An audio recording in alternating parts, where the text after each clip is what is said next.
मी माधव जोशी परममित्र पब्लिकेशन्सतर्फे आपलं सगळ्यांचं स्वागत करतो. आज विशेष असा आहे तो म्हणजे आषाढी एकादशीचा आज दिवस आहे आणि आज महाराष्ट्र सगळ्या वारकरी संप्रदायाची लोक एकूण सगळी जनता एका वेगळ्या वातावरणात रममाण झालेली असतात. आजपासून असं म्हटलं जातं की 4 महिने पुढे ही चातुर्मास सुरू होतो आणि त्याची अनेक जण व्रत वैकल्य करतात. ती काय आहेत वगैरे ह्याच्यामध्ये मी आता जात नाही, पण ह्याला निमित्त ठरलं ह्या सगळ्या आजच्या कार्यक्रमाला ते म्हणजे 6-7 वर्षापूर्वी देविदास पोटे हे मोठे लेखक, व्यासंगिक लेखक आहेत. संत वाङ्मयांचा एकूण भारतीय तत्वज्ञानाचा त्यांचा गाढा अभ्यास आहे आणि त्यांनी सकाळ दैनिकामध्ये वेगळ्या अभंगांवर निरूपणाचा एक छोटेखानी स्तंभ लिहिला होता. तो माझा 6-7 वर्षापूर्वी वाचनात आला होता, साधारणपणे याच दिवसांमधून. तेव्हा आम्ही विचार केला की हा एक मोठा भाग आहे मराठी साहित्यातला, जो आपल्याकडे अजून म्हणजे परममित्रांनी ज्याच्याकडे फारसं लक्ष दिलं नव्हतं अशातला भाग होता. ते म्हणजे महाराष्ट्रातलं, भारतातलं संचित काय, तर इथला आध्यात्मिक वारसा, इथली संत परंपरा, इथली लोकपरंपरा हा इथला वारसा आहे. हे इथलं संचित आहे. त्या संचिताचा शोध घेण्याचं मग आम्ही ठरवलं आणि त्याच दरम्यान आमची पोटे सरांची भेट झाली आणि त्या भेटीतूनच त्यांचा अभंगांवरचा जो निरूपणाचा स्तंभ होता त्याचं आम्ही पुस्तक केलं, कैवल्याचे लेणे. ते प्रसिद्ध झालं 5-6 वर्षापूर्वी. तेही फार आमचं व्यवस्थित लोकांनी त्याचं चांगल्या रीतीने स्वागत केलं आणि तेव्हापासून ह्या संचिताचा शोध घेणं चालूच आहे आणि सुरूच राहील. दरम्यानच्या काळात नामदेव महाराजांवरती पंढरपूरचे निकिते गुरुजी म्हणून आहेत, नाव आहे त्यांचं मोठं त्या क्षेत्रामधलं, आणि त्यांनी नामदेव महाराजांवरच्या एकूण अभंगांचा, एकूण चरित्राचा, एकूण त्यांच्या प्रवासाचा त्यांचा गाढा, निकिते सरांचा गाढा अभ्यास आहे. आणि त्या अभ्यासातून आमचं एक पुस्तक सिद्ध झालं, संत नामदेव अभंग चिंतनिका. रोज एक निबंध आणि त्याच्यावरचं ते निरूपण अशा स्वरूपाचं हे पुस्तक आहे. 365 दिवस रोज एक अभंगावर वाचावं आणि त्याप्रमाणे अनुकरण करता आलं तर करावं, अशी ती कल्पना आहे. या अभंग चिंतन निरूपणामध्ये नामदेव महाराजांचे 61 अभंग गुरुवाणी ग्रंथात समाविष्ट झाले, त्यांचाही समावेश ह्याच्यात आहे. माझ्या मते नामदेव महाराज हे खरे राष्ट्रीय संत म्हटले पाहिजेत, कारण पंढरपूरहून ते थेट पंजाबात गेले आणि त्यांनी तिथे अभंग रचले आणि ते अभंग गुरुग्रंथ साहेबात समाविष्ट करण्यात आले. याच्यावरून त्यांची थोरवी, नामदेव महाराजांच्या चरित्राची थोरवी आणि तिथल्या समाजाचं समाजमन आपल्याला कळून येतं. त्यामुळे मी असं म्हणतो की आपल्या इथलं भारताचं, आपल्या इथल्या समाजाचं संचित काय आहे, तर हे संचित आहे. जसं वैज्ञानिक आपण अनेक शोध लावले, शून्याचा शोध लावला, खगोलशास्त्रात आपण खूप मोठी प्रगती केली आहे, ते हे संचित आहेच. पण त्याचबरोबर विज्ञान, ज्ञान हे सुद्धा संचित आहे. त्या संचिताचा शोध परममित्र पब्लिकेशन्स गेली 7-8 वर्ष करू लागलेला आहे. त्याच्यामध्येच मग देविदास पोटे यांनी एक मोठं काम केलं आमच्यासाठी आणि ते करता करता नामदेव महाराजांवर सुद्धा त्यांचं एक पुस्तक आम्ही प्रकाशित केलं. त्यांच्या नामदेव महाराजांवर वेगळ्या महंतांनी, संतांनी, अभ्यासकांनी जे वेगळे लेख, निबंध लिहिले त्याचं हे संकलन होतं.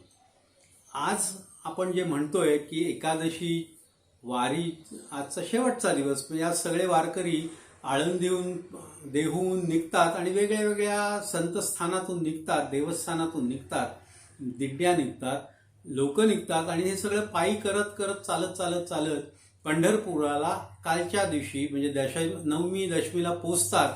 आज त्याची सांगता होते आणि पुन्हा परत आपल्या वाटेला लागतात। या सगळ्या वारी संदर्भात अनेक जणांचे अभ्यास आहेत, अनेक जणांचे लेख आहेत, अनेक जण त्याला अजूनही अभ्यास करतायत। अगदी इंग्लिश लेखकांपासून, परकीय लेखकांपासून, हिंदी लेखकांपासून आणि मराठी लेखकांची तर सांगायलाच नको। गुजराती आहेत, मराठी आहेत, हिंदी आहेत, कन्नड आहेत, अशा वेगळ्या भाषेतील लेखकांनी या वारीचा घेतलेला शोध असं आम्ही पुस्तक केलं। त्याचं नाव आहे वारी आणि ते डॉक्टर देविदास पोटे यांनी त्याचं संकलन केलंय।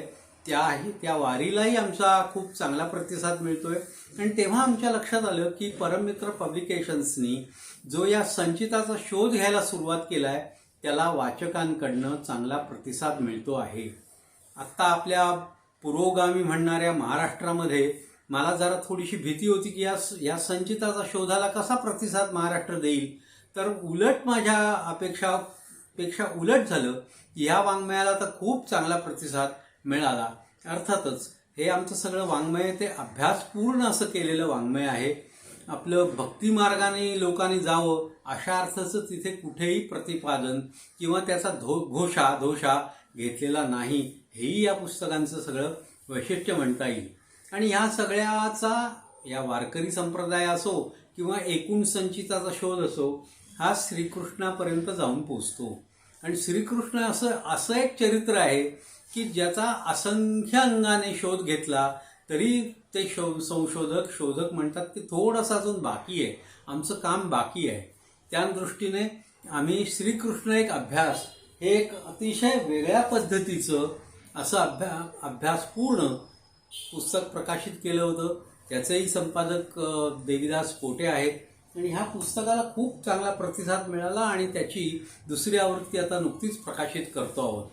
त्याच पद्धतीने धनश्री लेले यांनी संतांची नगरी, महाराष्ट्रात जेवढे म्हणून संत होऊन गेले त्यांच्याविषयीचं एक आम्ही पुस्तक प्रकाशित केलं, संतांची नगरी।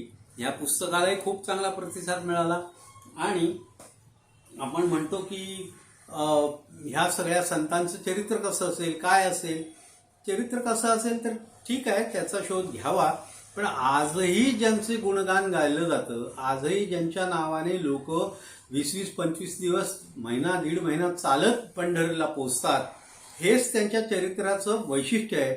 मोटिव्हेटर हा हल्लीचा खूप मोठा शब्द आहे, तो मोटिव्हेटरच आहेत। हे सगळे चालण्याची प्रेरणा त्यांना कुठून मिळते, कुणामुळे मिळते, कशी मिळते, हे संतांच्या आपल्याला चरित्रांमध्ये दिसून येतं। असं म्हटलं जातं की बहिणाबाईंचा एक अभंग आहे आणि त्याच्यात थोडासा हे केलेलं आहे। संत कृपा झाली इमारत फळा आली, ज्ञानदेवे रचिला पाया, उभारिले देवालया, नामातयाचा किंकर तेणे केला विस्तार, जनार्दन एकनाथ खांब दिला भागवत, तुका झालासे कळस, भजन करा सावकाश, बहिणी फडकली ध्वजा, निरूपण आले ओजा।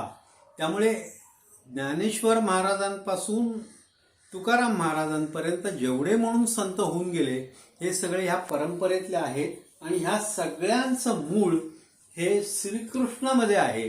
त्याविषयीचा अजून एक आम्ही मोठा ग्रंथ करणार आहोत, ते काही पुढच्या काळात तो प्रसिद्ध व्हावा अशी कल्पना आहे।